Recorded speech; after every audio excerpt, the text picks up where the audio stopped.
এই যে ফেরাউনের যে নিকৃষ্টতম একজন মানুষ যে ছিল ফেরাউন পর্যন্ত সে আল্লাহকে ভয় পেত। সে দিনের বেলা তার রাজত্বের মধ্যে ফখরগিরি করতো আমি খুদা, কিন্তু রাতের বেলা একেবারে সিজদার মধ্যে পইরা এরপর আল্লাহর দরবারে কাঁদতো, আল্লাহ তুমি জানো না আমি জানি আমি যে তোমার নাফরমান বান্দা, কিন্তু মানুষের সামনে তুমি আমাকে লজ্জা দিও না। আমি দুনিয়ার খোদায়িত্ব চাই, আমি আখিরাতের কোনো লাভ চাই না। এর ফেরাউনও বলতো, তাও সেও আল্লাহকে ভয় পাইত। কিন্তু আমরা মুসলিম কিসের মুসলিম দাবি করি? আল্লাহ কোরআন শরীফের ভিতরে 100-এর উপর আয়াতে বলছেন ইয়া আইয়ুহাল্লাযীনা আমানু তাকুল্লাহ, হে বিশ্বাসী বান্দাগণ তোমরা আল্লাহকে ভয় করো।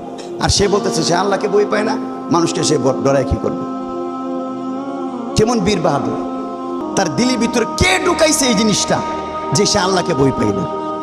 অথচ আমার আল্লাহ তাআলা একটা ব্যক্তি হাদিসের মধ্যে নবী সাল্লাল্লাহু আলাইহি সাল্লাম বলছেন এই যে বীর বাহাদুর, এই যে ক্ষমতার, এই যে দাপট এবং প্রতাপশালী কথা সে যে বলে তার মুক্ত।